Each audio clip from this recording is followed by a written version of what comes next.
selalu ingat kebaikan-kebaikan yang dia lakukan, sehingga seakan-akan kebaikannya banyak. Nyumbang pondok 1 juta itu sudah 2 tahun yang lalu. Iling. Makanya ulama-ulama sufi itu, kamu tahu tandanya amalmu diterima apa? Ketika kamu sudah melupakannya. Mulane orang-orang ahli tarekat ada yang salah paham dengan mursyidnya. Kowe nek kendel tenan, wani gak kowe ninggalno salat?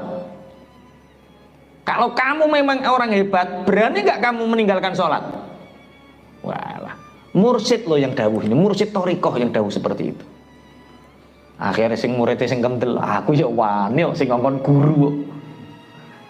Yang memerintahkan guru ya ora salat ya ora apa-apa, jere Pak Guru kon meninggalkan salat. Tapi bagi orang yang banyak belajar ilmu tasawuf, bagi orang yang khatam kitab ngajinya, itu dia tahu maksudnya mursyid itu apa. Kalau kita sholat, anggap kita belum pernah melakukannya, sehingga seakan-akan kita belum pernah sholat, sehingga kita semangat untuk terus sholat, sehingga kita lupa sholat yang kemarin. Itu orang yang berani meninggalkan sholat. Maksudnya meninggalkan sholat adalah tidak mengingat sholat itu pernah kita lakukan. Sampai harus pernah sholat tahajud, alah yo, wis tahu. Sholat qiblah ya, wis tahu. Duha wis tahu. Jadi tandanya amal kita diterima itu ketika kita tidak ingat amalan yang kita lakukan itu. Jadi begini loh, kita ngaji ini kan amal soleh.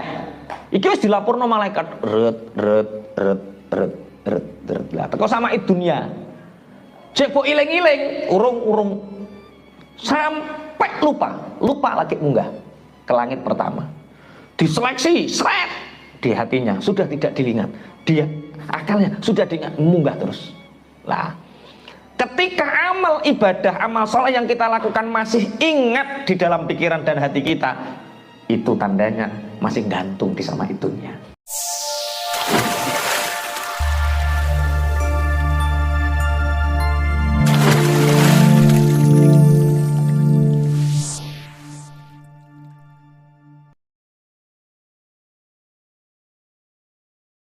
Saya bacakan satu hadis dari Rasulullah. Alamatus syaqawah arba'atun. Tandanya orang yang celaka itu ada 4. Ini tandanya orang yang celaka itu ada 4. Kalau kita tidak orang lain sajalah. Kalau ada orang punya 4 alamat ini, berarti dia celaka. Apa itu? Nisyanud dzunubi al-madiyah wa hiya indallahi mahfudhah.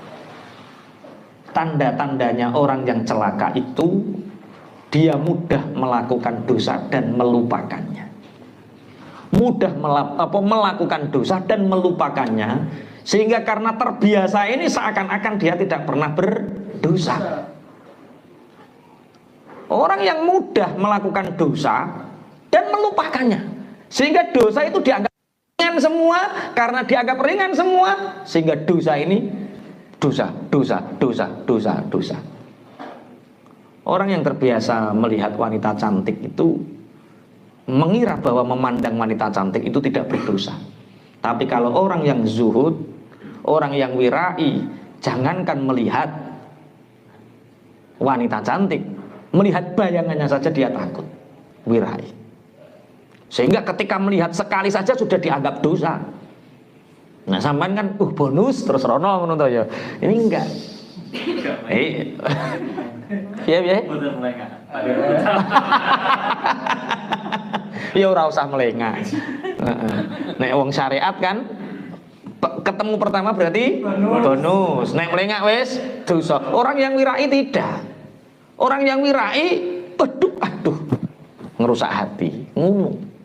Oke, jadi yang pertama apa? Tandanya orang celaka, terbiasa melakukan dosa dan melupakannya, padahal dosa itu dicatat rapi dan besok di akhirat akan dimunculkan kembali. Masya Allah, iso selamat apa ora wae iki. Kemudian wa dzikrul hasanati al madiyah dan dia selalu ingat kebaikan-kebaikan yang dia lakukan, sehingga seakan-akan kebaikannya banyak. Nyumbang pondok 1 juta itu sudah 2 tahun yang lalu. Iling. Makanya ulama-ulama sufi itu, kamu tahu tandanya amalmu diterima apa? Ketika kamu sudah melupakannya. Mulane orang-orang ahli tarekat ada yang salah paham dengan mursyidnya. Kowe nek kendel tenan, wani gak kowe ninggalno salat? Kalau kamu memang orang hebat, berani gak kamu meninggalkan sholat? Walah, mursyid loh yang dawuh ini, mursyid thariqah yang dawuh seperti itu. Akhirnya sing muridnya sing kendel, aku ya wani kok sing ngongkon guru. Yang memerintahkan guru ya ora sholat ya ora apa-apa, jere Pak Guru kon meninggalkan sholat. Tapi bagi orang yang banyak belajar ilmu tasawuf, bagi orang yang khatam kitab ngajinya, itu dia tahu maksudnya mursyid itu apa. Kalau kita sholat, anggap kita belum pernah melakukannya, sehingga seakan-akan kita belum pernah sholat, sehingga kita semangat untuk terus sholat, sehingga kita lupa sholat yang kemarin. Itu orang yang berani meninggalkan sholat. Maksudnya meninggalkan sholat adalah tidak mengingat sholat itu pernah kita lakukan. Sampai yang harus pernah sholat tahajud, alah yo, wis tahu. Sholat qiblah ya, wis tahu. Duha wis tahu. Jadi tandanya amal kita diterima itu ketika kita tidak ingat amalan yang kita lakukan itu. Jadi begini loh, kita ngaji ini kan amal soleh. Iki wis dilaporno malaikat, ret. Lah teko sama dunia. Cek kok iling-iling, urung sampai lupa lagi munggah ke langit pertama. Diseleksi, seret di hatinya, sudah tidak diingat. Dia akalnya sudah diingat, munggah terus. Lah, ketika amal ibadah, amal soleh yang kita lakukan masih ingat di dalam pikiran dan hati kita, itu tandanya masih gantung di sama dunia. Kok mau meneng kaya berat ngono modele sampean. Cek ilang kabeh. Waduh, ya wis saiki latihan. Jangankan jari Taufik, jangankan amal soleh, wong mantan saja nggak bisa move on. Latihan move on, latihan melupakan amal soleh kita, sehingga kita ke depan semangat untuk selalu beramal soleh. Bismillahirrahmanirrahim. Yang pertama tandanya orang celaka, itu dia melupakan dosa, dia sering melakukan dosa dan melupakannya, dia lupa bahwa dosanya sudah tercatat. Yang kedua, dia selalu mengingat-ingat amal solehnya, padahal dia tidak tahu, kata Rasulullah, wala yadri akubilat amruddat, apakah amal solehnya itu diterima atau ditolak. Nek dosa, jadi indahnya seperti itu. Kalau amal soleh, satu amal kebajikan itu dilipat gandakan. Kita ngaji seperti ini, seperti hanya melakukan 10 amal kebaikan. Kalau dosa dicatat 1, itu pun nunggu ditunda kalau dia tidak bertobat. Berarti penak ya wong Islam ya, 1 langsung 10. Nek dosa siji tetep siji. Tapi pertanyaannya, nek dosa kan gak butuh ikhlas. Berarti langsung dicatat. Wong tidak perlu ikhlas. Tapi amal soleh ikhlas. Lali. Jadi berapa puluh atau ratus atau ribu amal kita yang masih gantung di sama itunya ini. Nunggu kita melupakan amal itu sampai digenggam karo malaikat. Yes. Lali saya kira lali. Lali kok ngomong. Lah saya kira lali kok ngomong iki. Mulai 1000 amal yang kita lakukan jangan pernah merasa melakukannya. 1 kali dosa ingat sampai mati. Itu tandanya orang yang saat. Lagi sakowadise. Yang ketiga, Tanda-tandanya orang celaka itu yang ketiga, wa nadhruhu ila man fawqahu fid dunya. Kalau urusan dunia dia kelenggak. Kalau urusan dunia dia selalu melihat orang yang di atasnya. Motore sampean beat, tetangganya vario, harus vario. Harus vario. Sampai kemerungsung, begini sampai nyipi-nyipi numpak vario.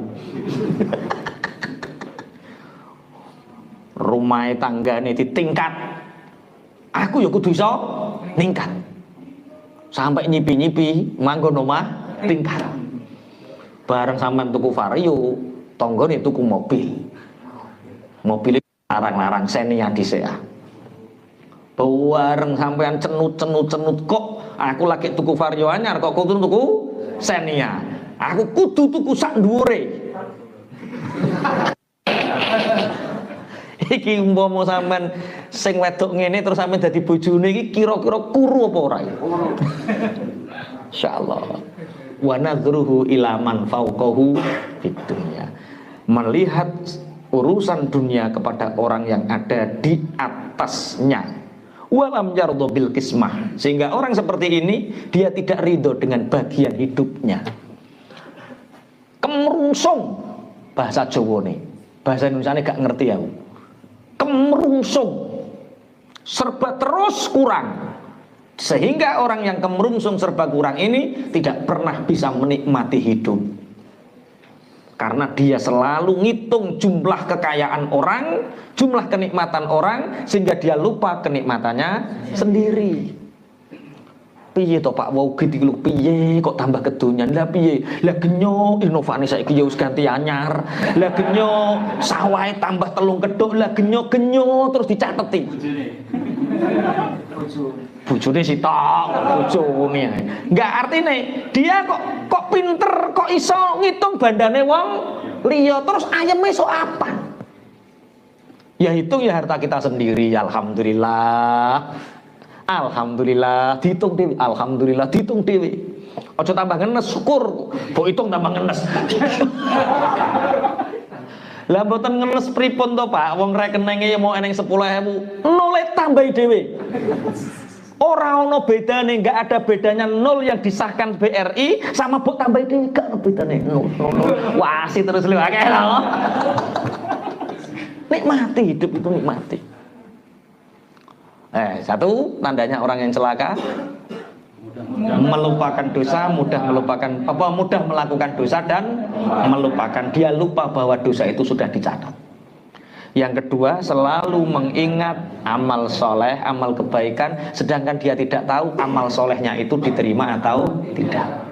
Yang ketiga, kemerungsung, urusan dunia, selalu melihat orang yang di atasnya.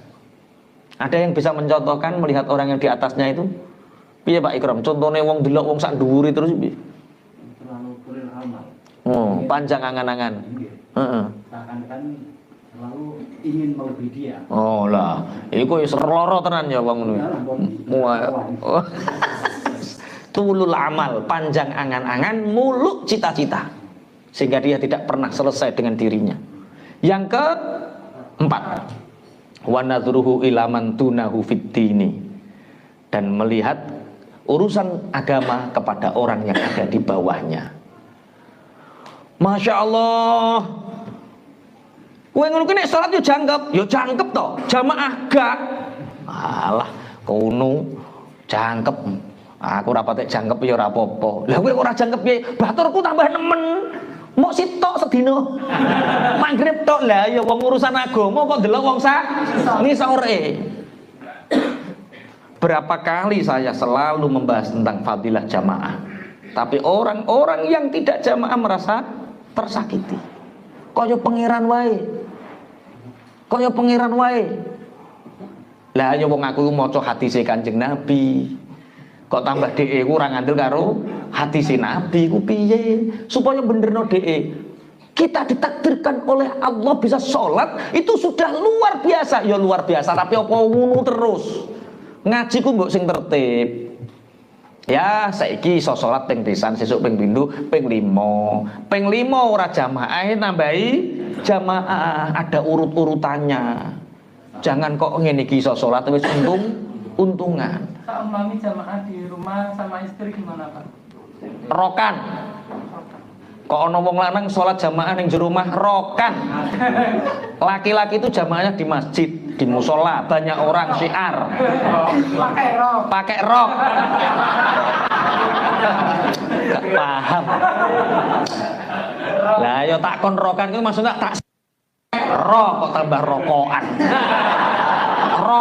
Rokan itu kalau laki-laki sholatnya di rumah sama istri jangan pakai sarung, pakai daster. Karena yang sunnah sholat di rumah itu perempuan. Buktinya pakai ginjo.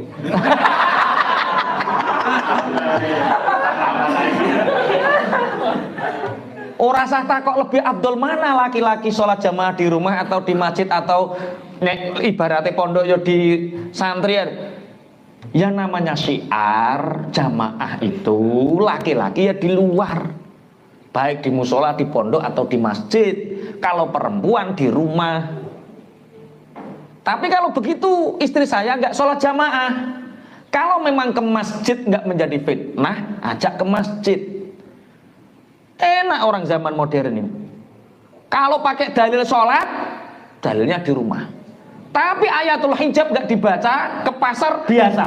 Neng pasar gelem, neng masjid ora gelem. Piye maksudmu? Sebaik-baik sholat perempuan adalah di rumah, bener, bener. Tapi ojo terus kelayapan teko pasar toh. Neng omah wae. Wong neng KDS diculno ya selamat. Di Bravo diculno ya selamat. Mau sampai ngeculno ning masjid kok ora selamat? Kan nggak fair tuh sekarang. Bahas to aneh ya pene.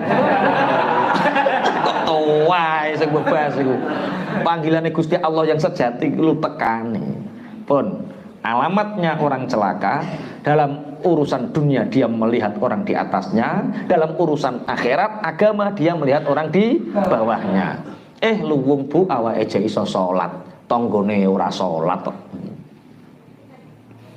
Lu wong bu awake gak salat cek baturan kiai. Lah kae wis ora salat ora baturan kiai. Terus piye? Makanya kalau urusan akhirat kita melihat orang di atasnya. Pun ini tandanya orang celaka. Terus Rasulullah didhawuh. Tapi ngeten. Lanjutannya hadis wa nadruhu ila man tunau fiddini yaqulullahu aradtuhu wa lam yuridni fataraktuhu.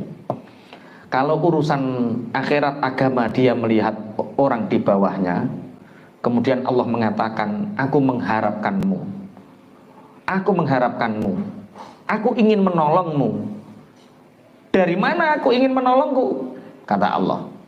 Dari Allah mencegahmu mendapatkan dunia, sehingga engkau tidak sibukkan dengan dunia, agar engkau taat kepadaku.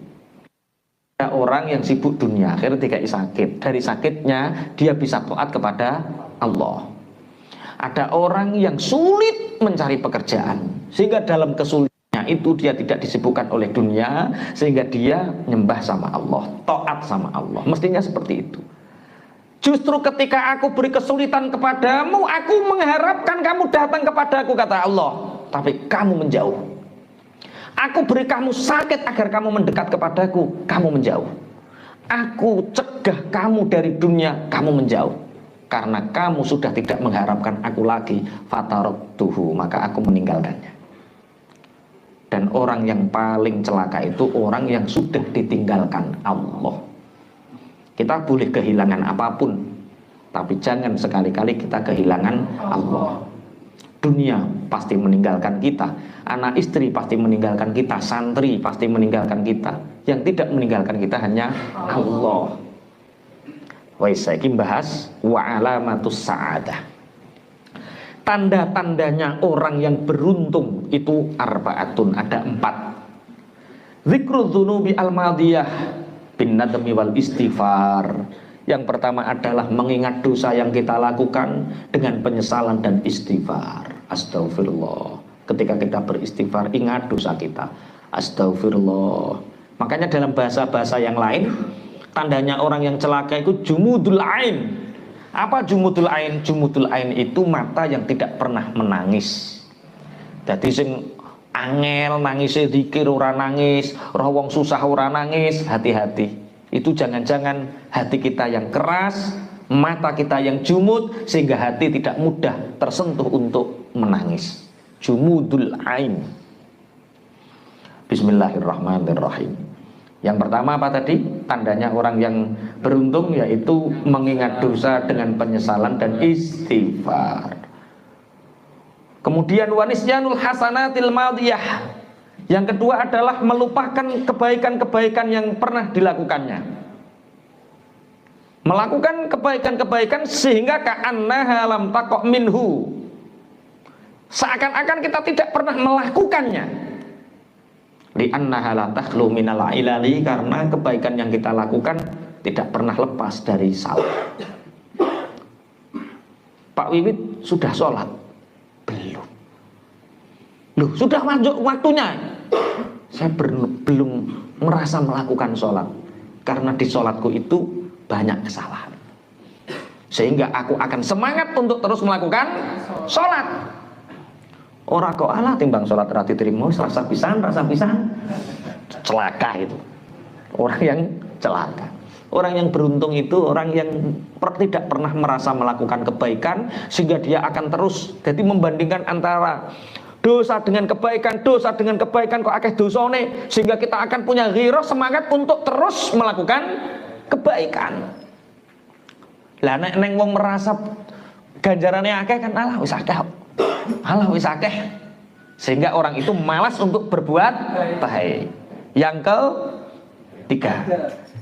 ketiga yaitu wa nadruhu ila man tunahu fid dunya, melihat orang yang ada di bawahnya dari urusan dunia, fa yashkurullah taala ala ni'amih, sehingga dia bisa bersyukur kepada Allah. Yang bisa beli mobil Xenia, alhamdulillah Bu ya, kita sudah punya mobil Xenia. Tetangga kita lo baru punya NMAX. Yang punya NMAX, alhamdulillah, dari jualan es kita punya NMAX Bu.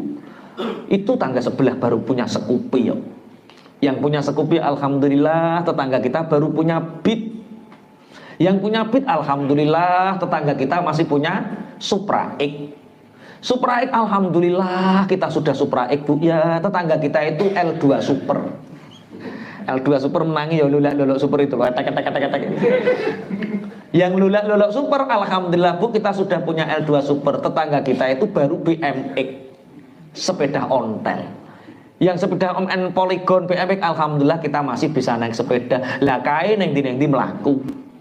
Sing melaku alhamdulillah kita sudah bisa jalan kaki. Lah kae sugih tapi setruk.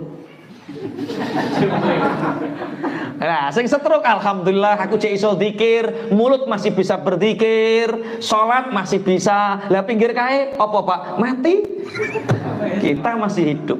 Nah, itu orang yang beruntung, karena dia akan selalu bersyukur. Maka kata Imam Ghazali, sesekali pergilah kita ke rumah sakit, sesekali, untuk melihat betapa pentingnya sehat. Untuk sesekali melihat orang sakit sehingga kita bersyukur, alhamdulillah kita diberi sehat, sehingga kita bersyukur sesekali. Sesekali tengoklah anak-anak yang ada di bawah hutan. Sesekali berkunjunglah ke tempat-tempat yang kumuh, yang di situ banyak orang miskin, sehingga Anda tahu betapa bernilainya hidup panjenengan. Mulane kula sering nek ngobrol karo kanca-kanca mangan enak. Ngene iki sampean eling sapa Cak Win? Ngene iki eling anak kula. Mangan iwak merkungkung eling anak kula. Nek aku gak Cak Win apa? Ingat anak-anak yang ada di bawah kolong jembatan. Sesekali ngono le. Delok langsung daerah-daerah, Masya Allah, agar kita bisa bersyukur. Kalau tidak seperti itu, sulit orang itu bersyukur. Dia akan selalu kurang terus. Bismillahirrahmanirrahim. Yang keempat, wa nadruhu ila man fawqahu fiddin, dan melihat kepada orang yang di atasnya di dalam urusan agama. Berkunjung ke ulama, melihat para santri. Sesekali ikutlah di sini Pondok Ramadan 2 hari 2 malam, menghatamkan 1 kitab biar tahu apa tuh kegiatannya santri. Buareng melok pondok Ramadan rong dino ngeblak anake mondok diseneni ae. Masya Allah ngantuk Pak Yai. Lah santri bendino ngono kok ngantuk piye? Melihat orang yang agamanya di atas agar kita lebih bisa meniru mereka. Kae kuat masa aku ora kuat. Bismillahirrahmanirrahim. Ini 4 tanda orang yang celaka dan 4 tanda orang yang beruntun. Faminhum syaqiyyu wa sa'id. Di antara mereka nanti di akhirat ada orang yang celaka, ada orang yang beruntung. Fa'am Inasyaku fa finnari lahum fiha zafirun wa syahiq.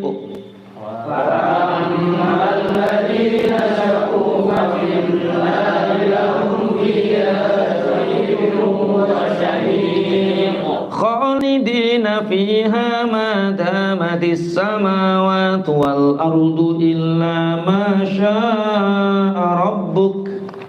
Khalidina fiha ma damatis samawati wal ardu illa ma syaa rabbuk.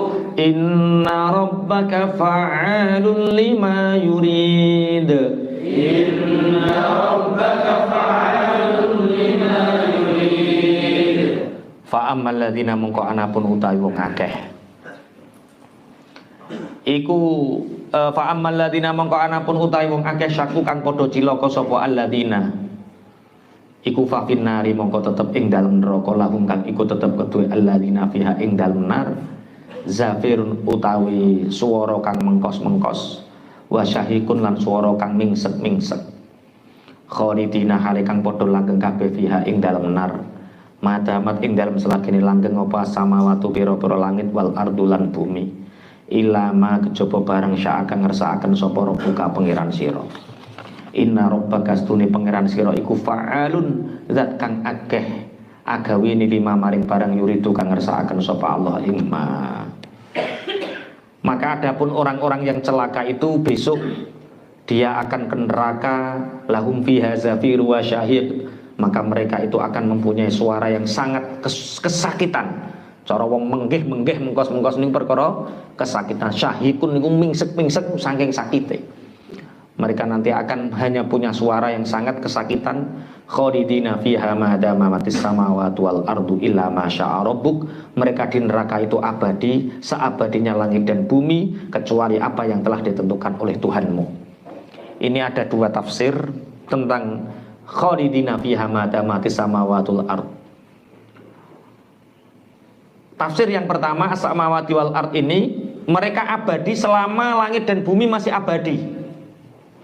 Ini langit dalam bahasa lughat as-sama itu apa yang ada di atas bumi itu sama. Ini sama. Kemudian apa yang dipijak itu namanya ardun bumi. Nah ini samaul ardi ini samaul ardi fil akhirah, bukan di dunia, karena sama langit bumi ini di dunia ini pasti hancur. Ini tafsir yang pertama. Tafsir yang kedua yaitu seabadi langit dan bumi duniawi usianya berapa juta tahun itu illa masya'a rabbuk kecuali ditambahi berapa oleh Tuhanmu. Kowe milih ndi? Ya wis lah, wis pokoke pemahamane ngono. Sing penting duwe keyakinan pokoke neng nek cara teng ayat-ayat lintu gampang ya, wa ma hum bi kharijina minha minan nar wa ma hum bi kharijina minan nar. Mereka itu tidak akan pernah bisa keluar dari neraka. Orang-orang kafir tidak akan pernah bisa keluar dari neraka. Berarti di neraka itu mereka apa? Abadi. Terus hukum akline lah selain katanya rusak. Surga neraka kan selain Allah. Iya. Berarti surga neraka tidak bisa abadi. Yang abadi bukan surga nerakanya, yang abadi itu masyiatullah. Karena dikehendaki Allah makanya menjadi abadi. Wong karek Allah toh. Wong sing dikehendaki, sing menghendaki abadi siapa? Allah. Inna rabbaka fa'alul lima yurid. Sungguh Tuhanmu itu banyak melakukan apa yang Allah kehendaki. Jadi kita melihat orang-orang yang celaka ini, Orang yang celaka itu gampangannya kalau orang kafir ya jelas. Kalau orang mukmin berarti orang yang celaka itu orang mukmin yang mati dalam keadaan su'ul khotimah. Contohnya banyak seperti Barsiso. Barsiso orang yang ahli ibadah tapi dia matinya su'ul khotimah karena dia punya kebanggaan terhadap amaliyahnya. Dia bangga dengan zikirnya, dia bangga dengan taklimnya, dia bangga dengan ibadahnya. Sehingga orang yang punya kebanggaan itu mudah terpedaya. Wong itu nek wis bangga itu gampang terpedaya. Sehingga orang yang terpedaya itu berarti dia membuka satu pintu untuk iblis untuk menggodanya. Makanya sekelas Barsiso pun masih terpedaya. Makanya dulu diceritakan oleh Mansur Ibnu Ammar tahun 225 Hijriah. Itu Mansur menceritakan, Mansur bin Ammar menceritakan, aku punya teman, yang temanku itu sakit. Kemudian dalam sakitnya itu tak talkin, Kak, nyebut Kak la ilaha illallah. Temannya ini la. Tapi ketika mengucapkan yang lain lancar. Tapi ketika menyebut la ilaha illallah terkunci mulut ini. Nangis ini Mansur bin Ammar menceritakan itu nangis. Kak, apa yang terjadi denganmu? Sungguh Mansur, mulutku telah terkunci untuk mengucapkan kalimat itu. Kenapa? Padahal sampean ahli ibadah. Iya. Sampean ahli ngaji. Iya. Sampean ahli silaturahim. Iya. Kenapa mulutmu terkunci untuk menyebutkan kalimat tauhid? Temannya menceritakan, aku melakukan ibadah itu karena ingin riya. Aku berbuat baik itu ketika hanya di hadapan manusia. Ketika kamarku sudah terkunci, maka aku bermaksiat kepada Allah. Aku meminum khamr. Aku melakukan hal-hal yang buruk di mata Allah. Aku bermaksiat kepada Allah ketika sendirian. Tapi ketika bersama orang banyak, aku banyak melakukan kebaikan. Sehingga Allah mengujiku dengan sakit. Sehingga aku memanggil anakku, nak, ambilkan ayah obat. Obat itu sudah tidak mampu mengobatiku lagi. Sehingga aku mengambil Al-Quran. Dan aku bersumpah atas nama Al-Quran. Ya Allah, bihaqqi hadzal Qur'an wa bihaqqi hadhi surah Yasin. Ya Allah, dengan haknya Al-Quran, dengan kebenaran surat Yasin ini, ya Allah, berikan aku kesembuhan. Setelah aku sembuh, maka dalam kesendirianku aku akan bermunajat kepadamu, tidak bermaksiat lagi. Sehingga Allah memberikanku kesembuhan. Tapi penyakitku terulang kembali, yaitu ketika kesendirian aku tidak mampu untuk tidak bermaksiat. Sehingga 2 kali aku sakit, aku bersumpah atas nama Al-Quran. Sampai 3 kali aku sakit, aku bersumpah atas nama Al-Quran. Allah memberikan kesembuhanku yang ketiga kalinya. Ini adalah sakitku yang keempat. Dan kemarin aku telah bersumpah atas nama Al-Quran. Allah tidak menyembuhkanku dan menguji mulutku untuk menyebut itu. Sehingga Mansur bin Ammar menceritakan temannya ini wajahnya menjadi gelap, tangannya menjadi gelap, gosong, dan dia sangat kesakitan di dalam kematiannya. Sebelum kematian itu dia menceritakan ada sebuah syair, ada satu suara, ketika sakit kamu bertobat, aku menyembuhkanmu. Alangkah keji dan buruknya perbuatanmu ketika engkau menyendiri, engkau durhaka kepadaku. Dalam syair itu kemudian orang ini, temannya Mansur bin Ammar ini mati dalam keadaan apa? Su'ul khotimah. Makanya kenapa kita habis ngaji selalu berdoa, ya Allah biha, ya Allah biha, ya Allah bihusnil khotimah. Karena yang bisa membuat kita husnul khotimah itu pertolongan Allah, bukan amal kita. Yang membuat kita husnul khotimah pertolongan Allah, bukan amal kita. Makanya selalulah istiqomah berdoa untuk selalu meminta apa? Husnul khotimah. Ya Allah bi husnil khotimah. Ya Allah bi husnil khotimah. Ya Allah biha, ya Allah biha, ya Allah bi husnil khotimah. Wong kadang-kadang sing wis mati iso suul khotimah, sing wis mati iso husnul khotimah. Padahal sudah mati. Nabi Isa itu pernah jalan-jalan, ketemu sama orang itu ngeloni kuburan. ngeloni kuburan. Ditanya oleh Nabi Isa, apa yang kamu lakukan? Cara bahasanya Dimas, apa yang kamu lakukan di sana? Cara bahasa zaman Debian. Apa yang kamu lakukan di sana? Apa yang kamu lakukan?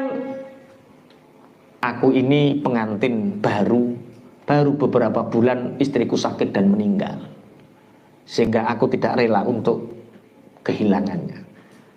Apakah kamu sangat bersyukur seandainya istrimu hidup kembali? Sangat bersyukur, sangat bersyukur. Akhirnya Nabi Isa itu, ini mbah perkara saking suwene mbah piye, kum bi idznillah. Bangunlah atas izinnya Allah. Buareng tangiku, kuburane iku benggang, wong lanang awireng glukit gedebuk kaya bar kobong ngono, Pak. Asyhadu an la ilaha illallah wa anna Isa ruhullah. Wah, jere wong sing ngeloni kuburane, lho mboten niki bojo kula. Kliru pinggire berarti. Wong sing dikeloni jebule wong ireng gendreng. Terus akhirnya mati lagi. Mati sing asale dhek disiksa hidup kemudian bersaksi bersyahadat wis ora rasane siksa mati. Berarti mati yang keduane husnul khotimah. Bareng pinggire kum bi idznillah. Bangunlah kamu dengan izinnya Allah. Tangi wong wedok wayu kloget wayu. Lah niki bojo kula. Ya wis nang gowo mantuk. Bawa pulang, Pak. Zaman itu Nabi Isa. Bareng bawa pulang ngobrol, keseren ngobrol, "Dik, aku tak turu Dik ning pangkuanmu Dik ya." "Nggih, Mas." Tidur di pangkuan istrinya. Tahu-tahu ada putra mahkota kerajaan lewat, diiringi dengan harta yang banyak, dengan pasukan yang banyak. Memandang dari jauh, Masya Allah, enak yo jadi amat. Permaisuri gak mungkin jadi jariah atau amat. Amat kepemilikannya pangeran dae enak yo. Dilalah karo Gusti Allah, pangeran ini juga tertarik dengan wanita ini. Apakah engkau tertarik kepadaku untuk mengikuti aku? Kata pangeran ini. Iya, Mas. Iya, pangeran. Tapi kamu sudah bersuami? Belum, ini bukan suamiku, ini orang lain. Akhirnya ditumpakno karo pangeran ning jaran, diiringi dengan prajuritnya, tangi-tangi iki kesel ngeloni kuburan pirang-pirang tahun. Tangi di mana istriku? Loh, itu ada apa disusul? Wahai pangeran, itu istriku, demi Allah itu istriku. Bukan pangeran, aku itu bukan miliknya, aku bebas, aku milikmu. Wes oyo-oyoan. Akhirnya Nabi Isa lewat.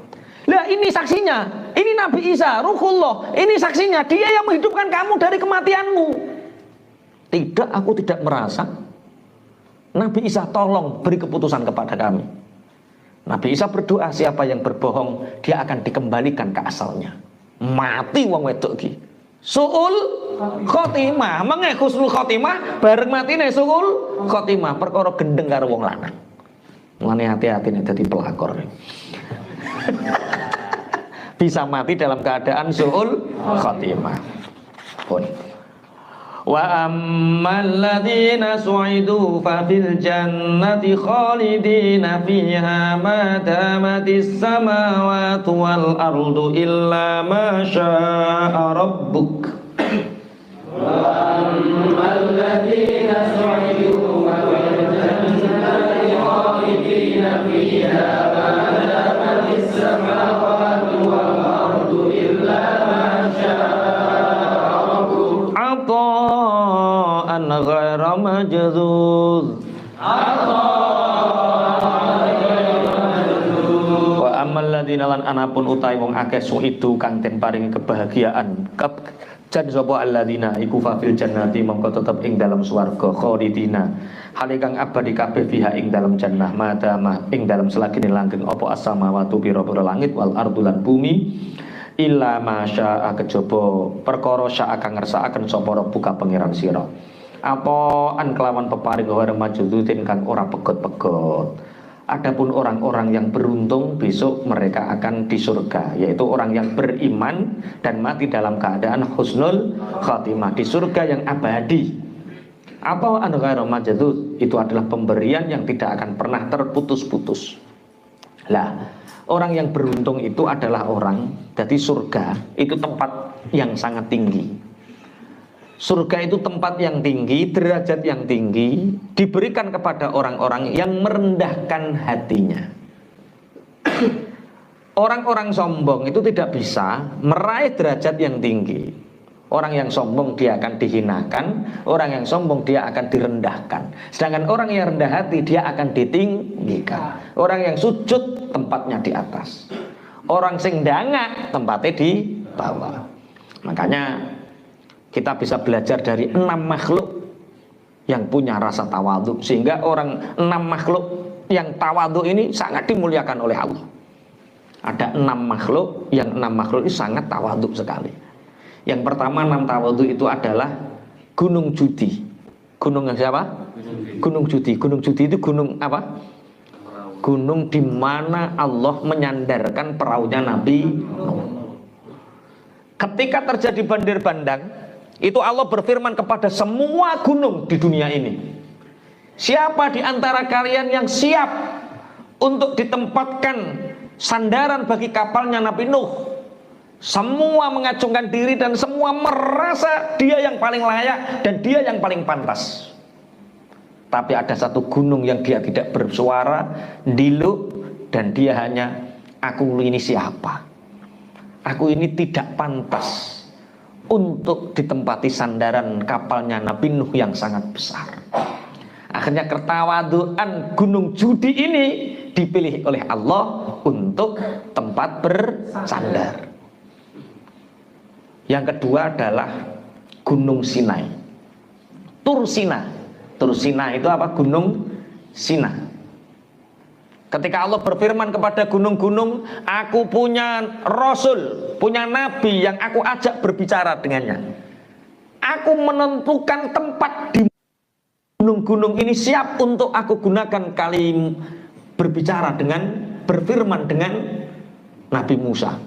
Semua gunung mengajukan diri, aku yang paling pantas, aku yang paling pantas, aku yang paling pantas. Gunung Sinai ini diam. Ketika ditanya oleh Allah, kenapa engkau diam? Kelihatannya aku masih sangat kotor ya Rob. Kelihatannya aku sangat tidak mampu ya Rob untuk mendengar firman-firman-Mu, untuk dijadikan tempat di mana Nabi Musa bertemu denganmu. Akhirnya karena ketawaduan Gunung Sinai inilah Allah memilih Tursina sebagai tempat di mana Nabi Musa mendapatkan kalimullah. Yang ketiga, ikan Nun. Ikan Nun itu ikannya siapa? Nabi Yunus. Wa dzannuni idz dzahaba mughadiban. Akhirnya Allah berfirman kepada makhluk yang ada di lautan, ini makhlukku, Nabi kekasihku yang bernama Yunus, nanti aku akan simpan di perut ikan. Siapa yang paling layak? Semua menyuarakan, semua ingin, karena ingin mendapatkan muliaan itu. Tapi ikan Nun ini ikan yang diam, tidak banyak bergerak, dan dia tidak menawarkan diri saking tawadhu'nya.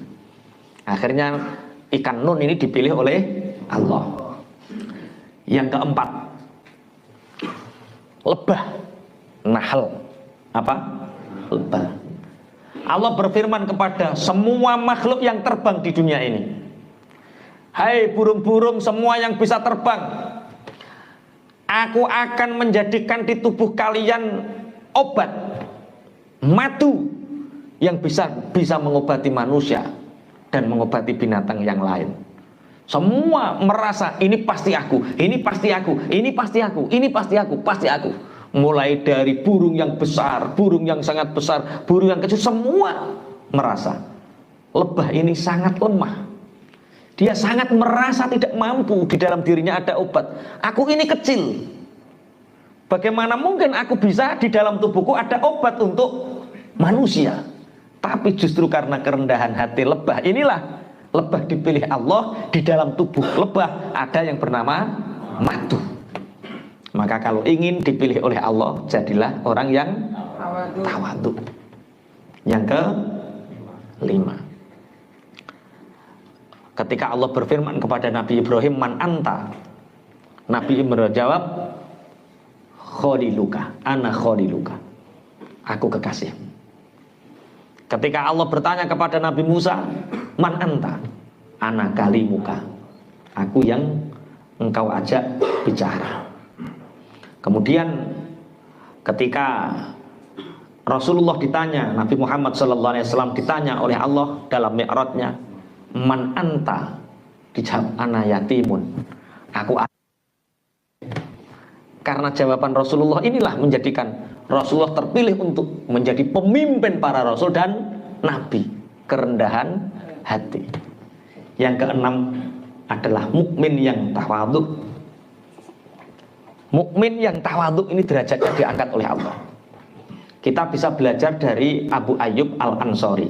Ada yang tahu Abu Ayyub Al-Ansori?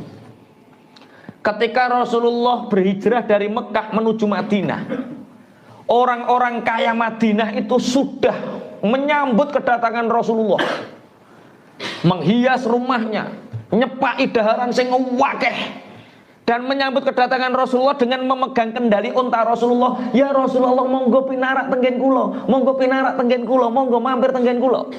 Apa jawab Rasulullah? Unta ini sudah ada petunjuknya. Di mana unta ini berhenti, disitulah aku nanti berhenti. Ada satu sahabat yang bernama Abu Ayyub Al-Ansori tidak berani keluar. Semua orang ingin menyambut Rasulullah dengan kepunyaan dan kemampuan mereka. Sedangkan Abu Ayyub Al-Ansori hanya berdoa, aku seandainya punya kemampuan, seandainya aku dimampukan oleh Allah, maka aku akan menjamu tamu terbaik di Madinah, yaitu Rasulullah.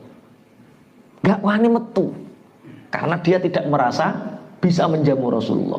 Tapi plek untune Kanjeng Nabi bertempat di situ. Akhirnya Rasulullah masuk ke dalam rumah Abu Ayyub Al-Ansori. Ki cara kowe dadi Kanjeng Nabi ya ngono apa ora? Ngomong kowe kiai. Iki sing vampiri sing dipik. Wah, iki walah sing paling prospek iki. Piye? Menor. Iya. Nah ini siapa yang tawadhu, siapa yang merendahkan hatinya, dia akan diangkat oleh Allah derajatnya. Saya bacakan satu hadis dari Rasulullah. Alamatus syaqawah arba'atun. Tandanya orang yang celaka itu ada 4. Ini tandanya orang yang celaka itu ada 4. Kalau kita tidak celaka, orang lain sajalah. Kalau ada orang punya 4 alamat ini, berarti dia celaka. Apa itu? Nisyanu dzunubi al-madiyah wa hiya indallahi mahfudhah.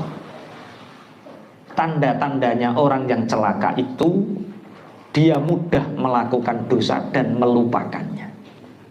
Mudah melakukan dosa dan melupakannya, sehingga karena terbiasa ini seakan-akan dia tidak pernah berdosa. Orang yang mudah melakukan dosa dan melupakannya, sehingga dosa itu dianggap ringan semua. Karena dianggap ringan semua, sehingga dosa ini dosa. Orang yang terbiasa melihat wanita cantik itu mengira bahwa memandang wanita cantik itu tidak berdosa. Tapi kalau orang yang zuhud, orang yang wirai, jangankan melihat wanita cantik, melihat bayangannya saja dia takut, wirai. Sehingga ketika melihat sekali saja sudah dianggap dosa. Nah, sampean kan bonus terus rono ngono to ya. Ini enggak. Piye?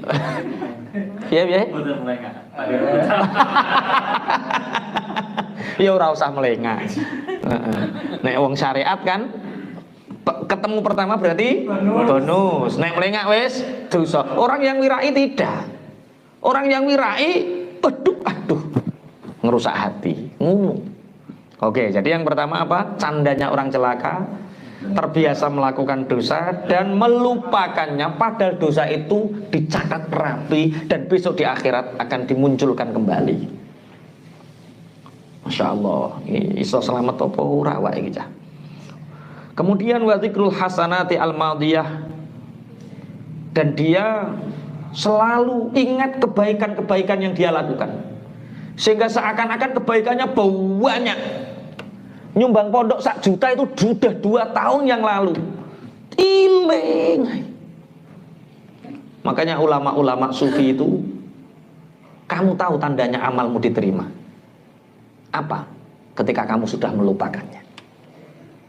Mulane orang-orang ahli tarekat ada yang salah paham dengan mursyidnya. Kowe nek kendel tenan, wani gak kowe ninggalno salat? Kalau kamu memang orang hebat, berani gak kamu meninggalkan sholat? Walah, mursyid loh yang dawuh ini, mursyid thariqah yang dawuh seperti itu. Akhirnya sing muridnya sing kendel, aku ya wani sing ngongkon guru. Yang memerintahkan guru ya ora sholat ya ora apa-apa, jere Pak Guru kon meninggalkan sholat. Tapi bagi orang yang banyak belajar ilmu tasawuf, bagi orang yang khatam kitab ngajinya, itu dia tahu maksudnya mursyid itu apa. Kalau kita sholat, anggap kita belum pernah melakukannya, sehingga seakan-akan kita belum pernah sholat, sehingga kita semangat untuk terus sholat, sehingga kita lupa sholat yang kemarin. Itu orang yang berani meninggalkan sholat. Maksudnya meninggalkan sholat adalah tidak mengingat sholat itu pernah kita lakukan. Sampai yang harus pernah sholat tahajud, alah yo, wis tahu. Sholat qiblah ya, wis tahu. Duha wis tahu. Jadi tandanya amal kita diterima itu ketika kita tidak ingat amalan yang kita lakukan itu. Jadi begini loh, kita ngaji ini kan amal soleh. Iki wis dilaporno malaikat, ret. Lah teko sama dunia. Cek kok iling-iling, urung sampai lupa lagi munggah ke langit pertama. Diseleksi, seret di hatinya, sudah tidak diingat. Dia akalnya sudah diingat, munggah terus. Lah, ketika amal ibadah, amal soleh yang kita lakukan masih ingat di dalam pikiran dan hati kita, itu tandanya masih gantung di sama dunia. Kok mau meneng kaya berat ngono modele sampean.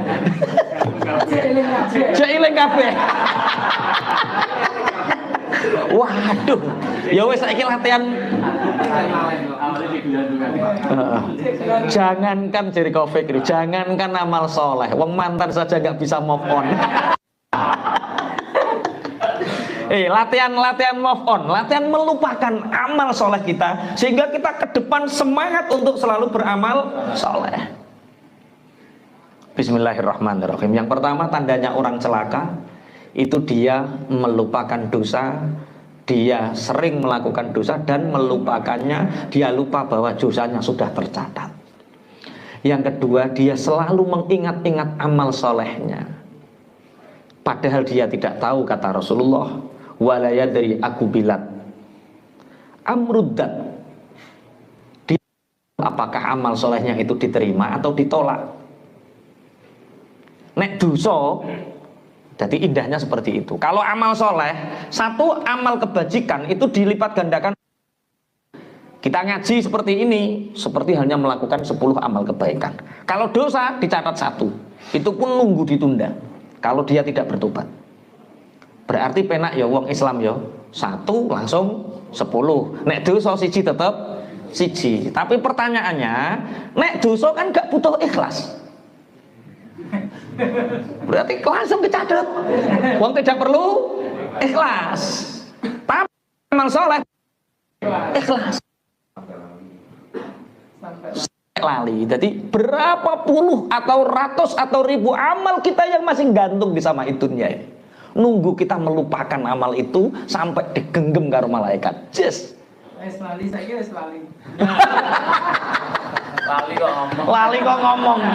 Lah ya saya kira lali kok ngomong iki. Mulai 1000 amal yang kita lakukan jangan pernah merasa melakukannya. 1 kali dosa ingat sampai mati. Itu tandanya orang yang saat. Lagi sakowadise. Yang ketiga, tanda-tandanya orang celaka itu yang ketiga, wa nadruhu ila man fauqahu fid dunya. Kalau urusan dunia dia kelenggak. Kalau urusan dunia dia selalu melihat orang yang di atasnya. Motore sampean beat, tetangganya vario, harus vario. sampai kemerungsung, begini sampai nyipi-nyipi numpak vario. Rumah tanggane ditingkat, aku ya kudu iso ningkat. Sampai nyipi-nyipi manggon omah tingkat. Bareng sampean tuku vario, tanggane tuku mobil. Mobil larang-larang Xenia dhisik. Bareng sampean cenut kok aku lagi tuku vario anyar kok kudu tuku Xenia. Aku kudu tuku sak dhuwure. Iki umpama sampean sing wedok ngene terus sampean dadi bojone iki kira-kira kuru apa ora? Insyaallah. Wa nadruhu ila man fauqahu fid dunya. Melihat urusan dunia kepada orang yang ada di atasnya. Walam yardo bil kismah, sehingga orang seperti ini dia tidak ridho dengan bagian hidupnya. Kemerungsung bahasa Jawa nih, bahasa Indonesia ini gak ngerti aku. Kemerungsung, serba terus kurang, sehingga orang yang kemerungsung serba kurang ini tidak pernah bisa menikmati hidup. Karena dia selalu ngitung jumlah kekayaan orang, jumlah kenikmatan orang, sehingga dia lupa kenikmatannya sendiri.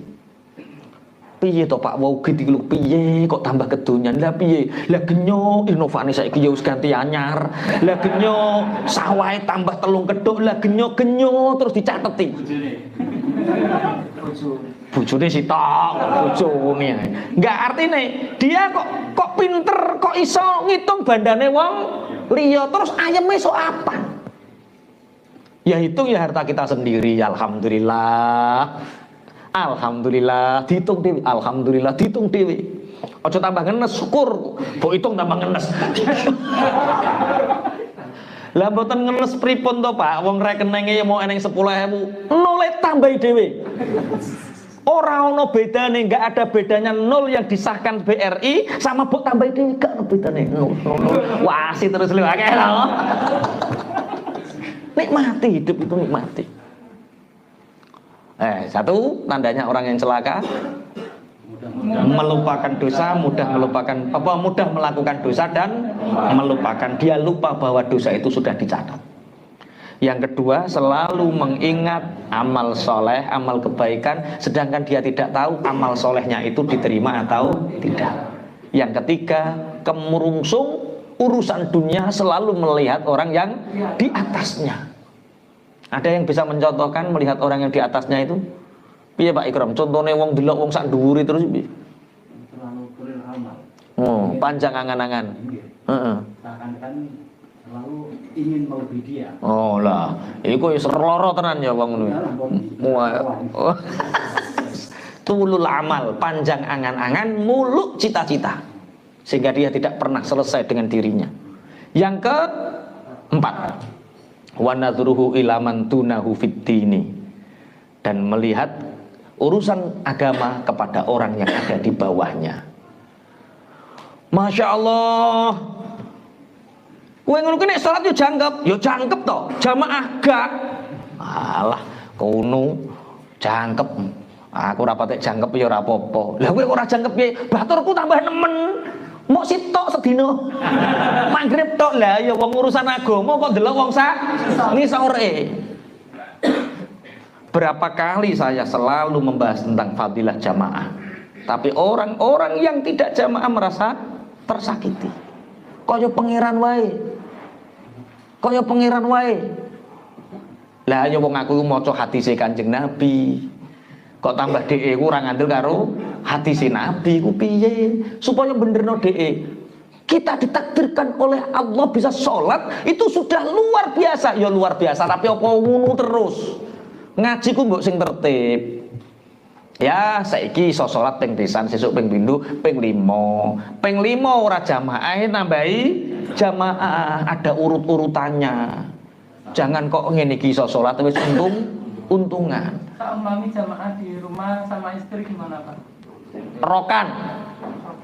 Kok ana wong lanang salat jamaah ning jero omah rokan. Laki-laki itu jamaahnya di masjid, di musola, banyak orang syiar. Pakai rok. Gak paham. Lah ya tak kon rokan itu maksudnya tak kok tambah rokokan. Rokan itu kalau laki-laki sholatnya di rumah sama istri jangan pakai sarung, pakai daster. Karena yang sunnah sholat di rumah itu perempuan. Bibirnya pakai ginjo.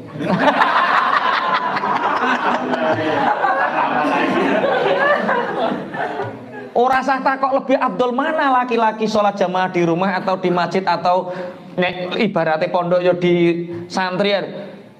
Yang namanya syiar jamaah itu laki-laki ya di luar, baik di musola, di pondok atau di masjid. Kalau perempuan di rumah. Tapi kalau begitu istri saya nggak sholat jamaah. Kalau memang ke masjid nggak menjadi fitnah, ajak ke masjid. Enak orang zaman modern ini. Kalau pakai dalil sholat, dalilnya di rumah. Tapi ayatul hijab nggak dibaca, ke pasar biasa. Neng pasar gelem, neng masjid ora gelem. Piye maksudmu? Sebaik-baik sholat perempuan adalah di rumah, bener. Tapi ojo terus kelayapan teko pasar toh. Neng omah wae. Wong neng KDS diculno ya selamat. Di Bravo diculno ya selamat. Mau sampai ngeculno ning masjid kok ora selamat. Kan enggak fair tuh sekarang. Bahas to aneh ya pene. Kok tuwae sing bebas iku. Panggilane Gusti Allah yang sejati lu tekani. Pun alamatnya orang celaka dalam urusan dunia dia melihat orang di atasnya, dalam urusan akhirat agama dia melihat orang di bawahnya. Lu wong bu awake aja iso salat, tanggane ora salat kok. Lu wong bu awake gak salat cek baturan kiai. Lah kae wis ora salat ora baturan kiai. Terus piye? Makanya kalau urusan akhirat kita melihat orang di atasnya. Pun ini tandanya orang celaka. Terus Rasulullah didhawuh. Tapi ngeten. Lanjutannya hadis wa nadruhu ila man tunau fitini yaqulullahu aradtuhu wa lam yuridni fataraktuhu. Kalau urusan akhirat agama dia melihat orang di bawahnya, kemudian Allah mengatakan, aku mengharapkanmu,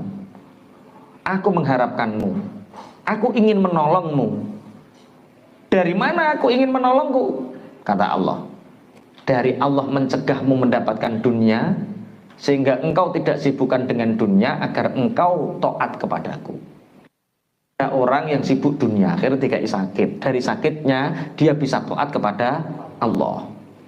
Ada orang yang sulit mencari pekerjaan, sehingga dalam kesulitannya itu dia tidak disibukkan oleh dunia, sehingga dia nyembah sama Allah, taat sama Allah. Mestinya seperti itu.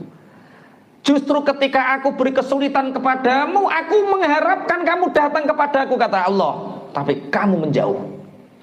Aku beri kamu sakit agar kamu mendekat kepadaku, kamu menjauh. Aku cegah kamu dari dunia, kamu menjauh. Karena kamu sudah tidak mengharapkan aku lagi, fataraktuhu, maka aku meninggalkannya. Dan orang yang paling celaka itu orang yang sudah ditinggalkan Allah. Kita boleh kehilangan apapun, tapi jangan sekali-kali kita kehilangan Allah. Dunia pasti meninggalkan kita, anak istri pasti meninggalkan kita, santri pasti meninggalkan kita. Yang tidak meninggalkan kita hanya Allah. Wais saiki bahas wa alamatus sa'adah. Tanda-tandanya orang yang beruntung itu arbaatun, ada 4. Zikrul dzunubi al-madiyah bin nadmi wal istighfar. Yang pertama adalah mengingat dosa yang kita lakukan dengan penyesalan dan istighfar. Astagfirullah. Ketika kita beristighfar, ingat dosa kita. Astagfirullah. Makanya dalam bahasa-bahasa yang lain, tandanya orang yang celaka itu jumudul ain. Apa jumudul ain? Jumudul ain itu mata yang tidak pernah menangis. Jadi sing angel nangisnya zikir ora nangis, roh wong susah ora nangis, hati-hati. Itu jangan-jangan hati kita yang keras, mata kita yang jumud, sehingga hati tidak mudah tersentuh untuk menangis. Jumudul ain. Bismillahirrahmanirrahim. Yang pertama apa tadi? Tandanya orang yang beruntung yaitu mengingat dosa dengan penyesalan dan istighfar. Kemudian wanisyanul hasanatil madiyah. Yang kedua adalah melupakan kebaikan-kebaikan yang pernah dilakukannya. Melakukan kebaikan-kebaikan sehingga ka'annaha lam taqo' minhu. Seakan-akan kita tidak pernah melakukannya. Li'annaha la takhlu minal ilali, karena kebaikan yang kita lakukan tidak pernah lepas dari salah. Pak Wiwit sudah sholat? Belum. Loh, sudah masuk waktunya. Saya belum merasa melakukan sholat, karena di sholatku itu banyak kesalahan, sehingga aku akan semangat untuk terus melakukan sholat. Ora kok alah timbang sholat rati terima rasa pisan. Celaka itu. Orang yang celaka. Orang yang beruntung itu orang yang tidak pernah merasa melakukan kebaikan, sehingga dia akan terus jadi membandingkan antara dosa dengan kebaikan kok akeh dosane, sehingga kita akan punya ghirah, semangat untuk terus melakukan kebaikan. Lah nek neng wong merasa ganjarannya akeh kan alah wis akeh, sehingga orang itu malas untuk berbuat baik. Yang ketiga yaitu wa nadruhu ila man tunahu fid dunya, melihat orang yang ada di bawahnya dari urusan dunia, fayashkurullah ta'ala ala ni'amih, sehingga dia bisa bersyukur kepada Allah. Yang bisa beli mobil Xenia, alhamdulillah Bu ya, kita sudah punya mobil Xenia. Tetangga kita lo baru punya NMAX. Yang punya NMAX, alhamdulillah dari jualan es kita punya NMAX Bu. Itu tangga sebelah baru punya Scoopy yo. Yang punya Scoopy, alhamdulillah tetangga kita baru punya Beat. Yang punya Beat, alhamdulillah tetangga kita masih punya Supra X. Supra X, alhamdulillah kita sudah Supra X Bu ya, tetangga kita itu L2 Super. L2 Super menangi ya lulak Super itu loh. Yang lulak Super, alhamdulillah Bu kita sudah punya L2 Super. Tetangga kita itu baru BMX, sepeda ontel. Yang sepeda on Polygon BMX, alhamdulillah kita masih bisa naik sepeda. Lah kae neng di melaku. Sing melaku alhamdulillah kita sudah bisa jalan kaki. Lah kae sugih tapi setruk. Nah, sing setruk alhamdulillah aku cek iso zikir, mulut masih bisa berzikir, sholat masih bisa. Lah pinggir kae apa Pak? Mati. Kita masih hidup. Nah, itu orang yang beruntung, karena dia akan selalu bersyukur. Maka kata Imam Ghazali, sesekali pergilah kita ke rumah sakit, sesekali, untuk melihat betapa pentingnya sehat. Untuk sesekali melihat orang sakit sehingga kita bersyukur, alhamdulillah kita diberi sehat, sehingga kita bersyukur sesekali. Sesekali tengoklah anak-anak yang ada di bawah hutan. Sesekali berkunjunglah ke tempat-tempat yang kumuh, yang di situ banyak orang miskin, sehingga Anda tahu betapa bernilainya hidup panjenengan. Mulane kula sering nek ngobrol karo kanca-kanca mangan enak. Ngene iki sampean eling sapa Cak Win? Ngene iki eling anak kula. Mangan iwak merkungkung eling anak kula. Nek aku gak Cak Win apa? Ingat anak-anak yang ada di bawah kolong jembatan. Sesekali ngono le. Delok langsung daerah-daerah, Masya Allah, agar kita bisa bersyukur. Kalau tidak seperti itu, sulit orang itu bersyukur. Dia akan selalu kurang terus. Bismillahirrahmanirrahim. Yang keempat, wa nadruhu ila man fawqahu fiddin, dan melihat kepada orang yang di atasnya di dalam urusan agama. Berkunjung ke ulama, melihat para santri. Sesekali ikutlah di sini Pondok Ramadan 2 hari 2 malam, menghatamkan 1 kitab biar tahu apa tuh kegiatannya santri. Buar melok Pondok Ramadan rong dino ngeblak anake mondok diseneni ya. Masya Allah ngantuk Pak Yai. Lah santri bendino ngono kok ngantuk piye? Melihat orang yang agamanya di atas agar kita lebih bisa meniru mereka. Kae kuat masa aku ora kuat. Bismillahirrahmanirrahim. Ini 4 tanda orang yang celaka dan 4 tanda orang yang beruntun. Faminhum syaqiyyu wa sa'id. Di antara mereka nanti di akhirat ada orang yang celaka, ada orang yang beruntung. Fa'am syaqu fa finnari lahum fiha zafirun wa syahiq.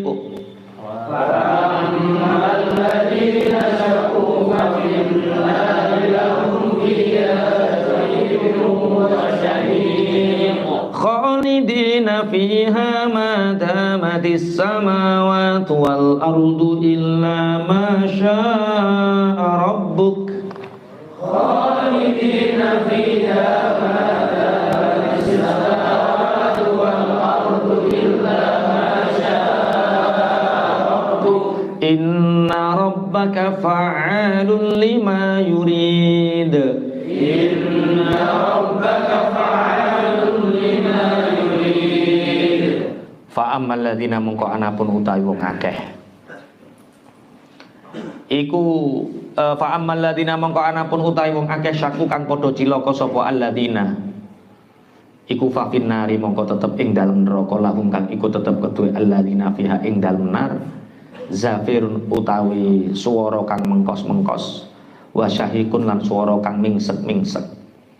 Khalidina hale kang padha langgeng kabeh fiha ing dalem nar madamat ing dalem selagine langgeng apa samawati pira-pira langit wal ardu lan bumi ilama kejaba barang sya kang ngersakaken sapa rabbuka pangeran sira. Inna rabbaka stune pangeran sira iku fa'alun zat kang akeh agawe ni lima maring barang yuridu kang ngersakaken sapa Allah imma. Maka adapun orang-orang yang celaka itu besok dia akan ke neraka lahum fiha zafiru wa syahid. Maka mereka itu akan mempunyai suara yang sangat kesakitan. Cara wong menggeh-menggeh mengkos-mengkos ning perkara kesakitan. Syahikun niku mingsek-mingsek saking sakite. Mereka nanti akan hanya punya suara yang sangat kesakitan. Khalidina fiha ma damatis samawati wal ardu illa ma syaa rabbuk. Mereka di neraka itu abadi, seabadinya langit dan bumi kecuali apa yang telah ditentukan oleh Tuhanmu. Ini ada 2 tafsir tentang khalidina fiha ma damatis samawati wal ard. Tafsir yang pertama as-samawati wal ard ini mereka abadi selama langit dan bumi masih abadi. Ini langit dalam bahasa lughat as-sama itu apa yang ada di atas bumi itu sama. Ini sama. Kemudian apa yang dipijak itu namanya ardun, bumi. Nah ini samaul ardi ini samaul ardi fil akhirah, bukan di dunia. Karena sama langit bumi ini di dunia ini pasti hancur. Ini tafsir yang pertama.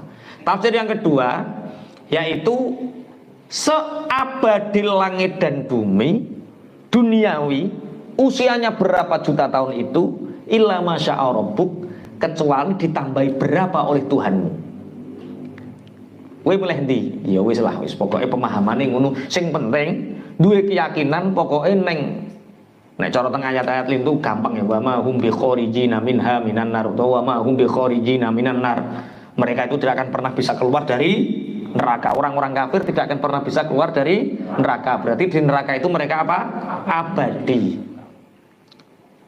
Terus hukum akline lah selain katanya rusak. Surga neraka kan selain Allah. Iya. Berarti surga neraka tidak bisa abadi. Yang abadi bukan surga nerakanya, yang abadi itu masyiatullah. Karena dikehendaki Allah makanya menjadi abadi. Wong karek Allah toh. Wong sing dikehendaki, sing menghendaki abadi siapa? Allah. Inna rabbaka fa'alul lima yurid. Sungguh Tuhanmu itu banyak melakukan apa yang Allah kehendaki. Jadi kita melihat orang-orang yang celaka ini. Orang yang celaka itu gampangannya kalau orang kafir ya jelas. Kalau orang mukmin berarti orang yang celaka itu orang mukmin yang mati dalam keadaan su'ul khotimah. Contohnya banyak seperti Barsiso. Barsiso orang yang ahli ibadah tapi dia matinya su'ul khotimah karena dia punya kebanggaan terhadap amaliyahnya. Dia bangga dengan zikirnya, dia bangga dengan taklimnya, dia bangga dengan ibadahnya. Sehingga orang yang punya kebanggaan itu mudah terpedaya. Uang itu nek wis bangga itu gampang terpedaya. Sehingga orang yang terpedaya itu berarti dia membuka satu pintu untuk iblis untuk menggodanya. Makanya sekelas Barsisa pun masih terpedaya. Makanya dulu diceritakan oleh Mansur Ibnu Ammar tahun 225 Hijriah. Itu Mansur menceritakan, Mansur bin Ammar menceritakan, aku punya teman, yang temanku itu sakit. Kemudian dalam sakitnya itu tak talkin, Kak, nyebut Kak la ilaha illallah. Temannya ini la. Tapi ketika mengucapkan yang lain lancar. Tapi ketika menyebut la ilaha illallah terkunci mulut ini. Nangis ini Mansur bin Ammar menceritakan itu, nangis. Kak, apa yang terjadi denganmu? Sungguh Mansur, mulutku telah terkunci untuk mengucapkan kalimat itu. Kenapa? Padahal sampan ahli ibadah. Iya. Sampan ahli ngaji. Iya. Sampan ahli silaturahim. Iya. Kenapa mulutmu terkunci untuk menyebutkan kalimat tauhid? Temannya menceritakan, aku melakukan ibadah itu karena ingin riya. Aku berbuat baik itu ketika hanya di hadapan manusia. Ketika kamarku sudah terkunci, maka aku bermaksiat kepada Allah. Aku meminum khamr. Aku melakukan hal-hal yang buruk di mata Allah. Aku bermaksiat kepada Allah ketika sendirian. Tapi ketika bersama orang banyak, aku banyak melakukan kebaikan. Sehingga Allah mengujiku dengan sakit. Sehingga aku memanggil anakku, nak, ambilkan ayah obat. Obat itu sudah tidak mampu mengobatiku lagi. Sehingga aku mengambil Al-Quran. Dan aku bersumpah atas nama Al-Quran. Ya Allah, bihaqqi hadzal Qur'an wa bihaqqi hadhihi surah Yasin, ya Allah, dengan haknya Al-Qur'an, dengan kebenaran surat Yasin ini, ya Allah, berikan aku kesembuhan. Setelah aku sembuh, maka dalam kesendirianku aku akan bermunajat kepadamu, tidak bermaksiat lagi. Sehingga Allah memberikanku kesembuhan. Tapi penyakitku terulang kembali, yaitu ketika kesendirian aku tidak mampu untuk tidak bermaksiat. Sehingga 2 kali aku sakit, aku bersumpah atas nama Al-Quran. Sampai 3 kali aku sakit, aku bersumpah atas nama Al-Quran. Allah memberikan kesembuhanku yang ketiga kalinya. Ini adalah sakitku yang keempat. Dan kemarin aku telah bersumpah atas nama Al-Quran. Allah tidak menyembuhkanku dan menguji mulutku untuk menyebut itu.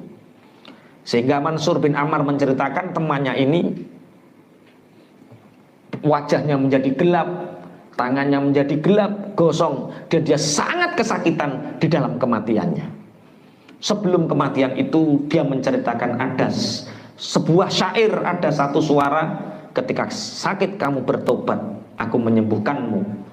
Alangkah keji dan buruknya perbuatanmu ketika engkau menyendiri, engkau durhaka kepadaku. Dalam syair itu kemudian orang ini, temannya Mansur bin Ammar ini mati dalam keadaan apa? Su'ul khotimah. Makanya kenapa kita habis ngaji selalu berdoa, ya Allah biha, ya Allah biha, ya Allah bihusnil khotimah. Karena yang bisa membuat kita husnul khotimah itu pertolongan Allah, bukan amal kita. Yang membuat kita husnul khotimah pertolongan Allah, bukan amal kita. Makanya selalulah istiqomah berdoa untuk selalu meminta apa? Husnul khotimah. Ya Allah bi husnil khotimah. Ya Allah bi husnil khotimah. Ya Allah biha, ya Allah biha, ya Allah bi husnil khotimah. Wong kadang-kadang sing wis mati iso suul khotimah, sing wis mati iso husnul khotimah. Padahal sudah mati. Nabi Isa itu pernah jalan-jalan, ketemu sama orang itu ngeloni kuburan. Ngeloni kuburan. Ditanya oleh Nabi Isa, apa yang kamu lakukan? Cara bahasanya Dimas, apa yang kamu lakukan di sana? Cara bahasa zaman Debi ya. Apa yang kamu lakukan di sana? Apa yang kamu lakukan? Aku ini pengantin baru beberapa bulan istriku sakit dan meninggal. sehingga aku tidak rela untuk kehilangannya. Apakah kamu sangat bersyukur seandainya istrimu hidup kembali? Sangat bersyukur, sangat bersyukur. Akhirnya Nabi Isa itu iki mbah perkara saking suwene mbah piye, kum bi idznillah. Bangunlah atas izinnya Allah. Buareng tangiku kuburane iku benggang wong lanang awireng glukit gedebuk kaya bar kobong ngono, Pak. Asyhadu an la ilaha illallah wa anna Isa ruhullah. Wah, jere wong sing ngeloni kuburane. Lho, mboten niki bojo kula. Kliru pinggire berarti. Wong sing dikeloni jebule wong ireng gendreng. Terus akhirnya mati lagi.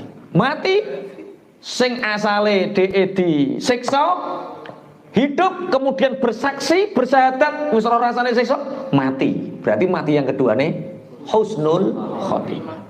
Bareng pinggire kum bi idznillah. Bangunlah kamu dengan izinnya Allah. Tangi wong wedok awayu kloget awayu. Lah niki bojo kula. Ya wis ndang gawa mantuk. Bawa pulang, Pak. Zaman itu Nabi Isa. Bareng bawa pulang ngobrol, keseren ngobrol, "Dek, aku tak turu Dek ning pangkuanmu Dek ya." "Nggih, Mas." Tidur di pangkuan istrinya. Tahu-tahu ada putra mahkota kerajaan lewat, diiringi dengan harta yang banyak, dengan pasukan yang banyak. Memandang dari jauh, Masya Allah, enak yo jadi amat. Permaisuri gak mungkin jadi jariah atau amat. Amat kepemilikannya pangeran dae enak yo. Dilalah karo Gusti Allah, pangeran ini juga tertarik dengan wanita ini. "Apakah engkau tertarik kepadaku untuk mengikuti aku?" kata pangeran ini. "Iya, Mas." "Iya." Pangeran, "Tapi kamu sudah bersuami?" "Belum, ini bukan suamiku, ini orang lain." Akhirnya ditumpakno karo pangeran ning jaran, diiringi dengan prajuritnya, tangi-tangi iki, kesel ngeloni kuburan pirang-pirang tahun. "Tangi di mana istriku?" "Loh, itu ada apa disusul?" "Wahai pangeran, itu istriku, demi Allah itu istriku." "Bukan pangeran, aku itu bukan miliknya, aku bebas, aku milikmu." Wes oyo-oyoan. Akhirnya Nabi Isa lewat. "Lah ini saksinya, ini Nabi Isa, Ruhullah, ini saksinya, dia yang menghidupkan kamu dari kematianmu." "Tidak, aku tidak merasa." "Nabi Isa, tolong beri keputusan kepada kami." Nabi Isa berdoa, siapa yang berbohong dia akan dikembalikan ke asalnya. Mati wong wedok iki. Suul khotimah, mengke husnul khotimah bareng matine suul khotimah, perkara gendeng karo wong lanang. Mulane hati-hati nek dadi pelakor. Bisa mati dalam keadaan suul khotimah. Pun. Wa ammal ladzina su'idu fa fil jannati khalidina fiha ma damatis samawati wal ardu illa ma syaa rabbuk. Wa ammal ladzina su'idu fa fil jannati khalidina fiha ma damatis samawati wal ardu illa ma syaa ata'an ghaira majzuz.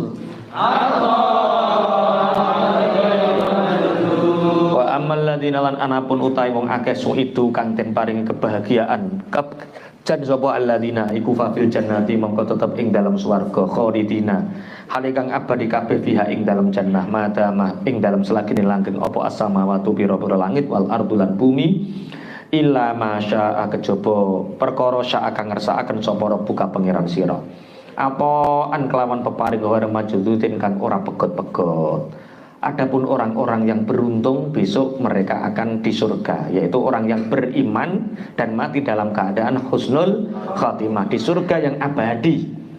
Apa an ghairu majdzuz itu adalah pemberian yang tidak akan pernah terputus-putus.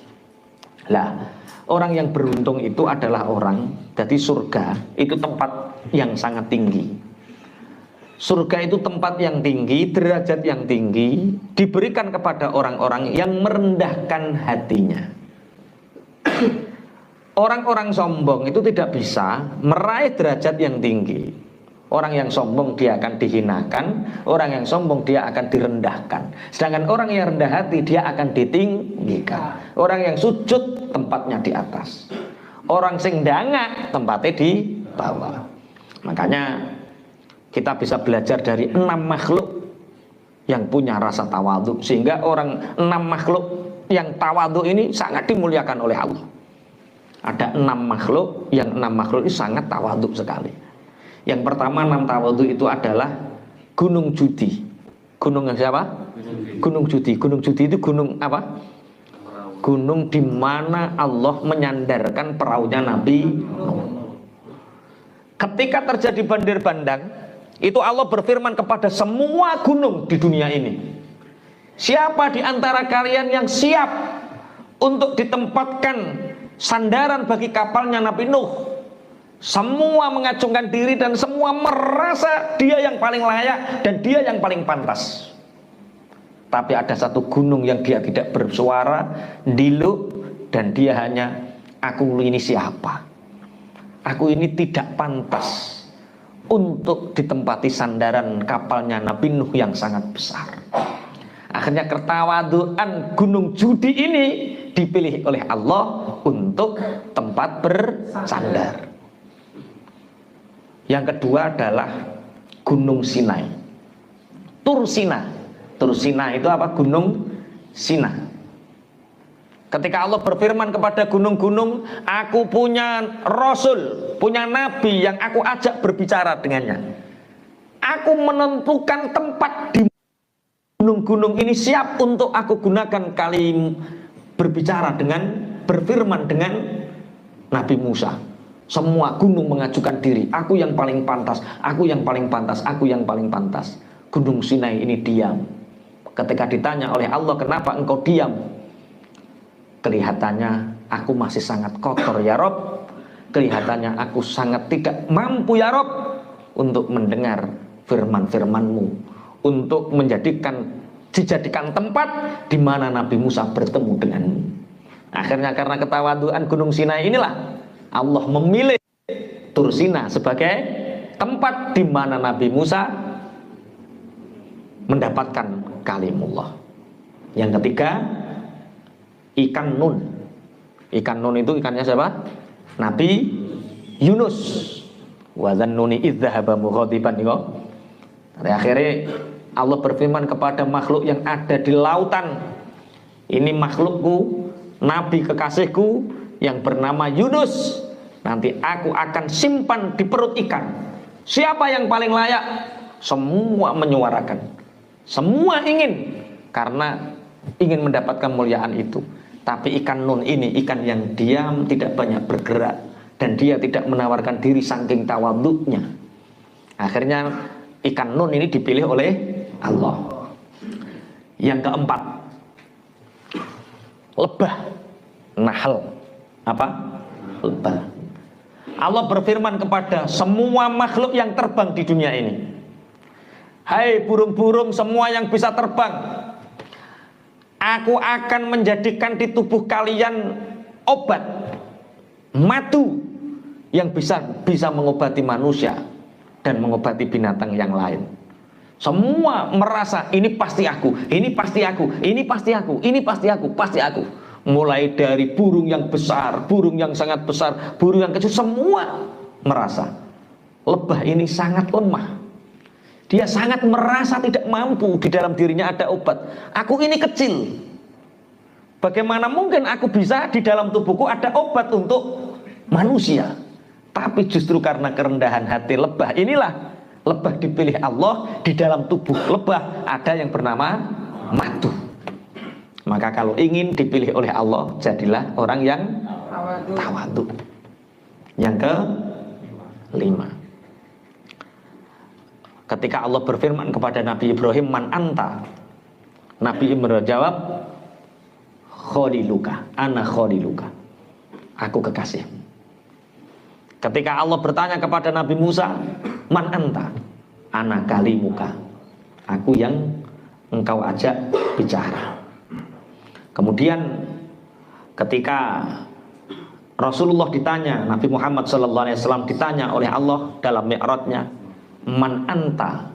Dijawab, ana yatimun. Aku. Karena jawaban Rasulullah inilah menjadikan Rasulullah terpilih untuk menjadi pemimpin para rasul dan nabi. Kerendahan hati. Yang keenam adalah mukmin yang tawadhu. Mukmin yang tawadhu ini derajatnya diangkat oleh Allah. Kita bisa belajar dari Abu Ayyub Al-Ansori. Ada yang tahu Abu Ayyub Al-Ansori? Ketika Rasulullah berhijrah dari Mekah menuju Madinah, orang-orang kaya Madinah itu sudah menyambut kedatangan Rasulullah, menghias rumahnya, nyepaki daharan sing wakeh, dan menyambut kedatangan Rasulullah dengan memegang kendali unta Rasulullah. Ya Rasulullah, monggo pinarak tenggen kula, monggo pinarak tenggen kula, monggo mampir tenggen kula. Apa jawab Rasulullah? Unta ini sudah ada petunjuknya. Di mana unta ini berhenti, disitulah aku nanti berhenti. Ada satu sahabat yang bernama Abu Ayyub Al-Ansori tidak berani keluar. Semua orang ingin menyambut Rasulullah dengan kepunyaan dan kemampuan mereka. Sedangkan Abu Ayyub Al-Ansori hanya berdoa, aku seandainya punya kemampuan, seandainya aku dimampukan oleh Allah, maka aku akan menjamu tamu terbaik di Madinah, yaitu Rasulullah.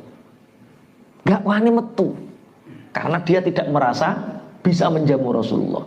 Tapi plek untune Kanjeng Nabi bertempat di situ. Akhirnya Rasulullah masuk ke dalam rumah Abu Ayyub Al-Ansori. Ki cara kowe dadi Kanjeng Nabi ya ngono apa ora? Ngomong kowe kiai. Iki sing vampiri sing dipik. Wah, iki walah sing paling prospek iki. Piye? Menor. Iya. Nah ini siapa yang tawadhu, siapa yang merendahkan hatinya, dia akan diangkat oleh Allah derajatnya. Mudah-mudahan apa yang telah disampaikan tadi bisa menambah keimanan kita dan ketakwaan kita kepada Allah Subhanahu wa taala. Assalamualaikum warahmatullahi wabarakatuh.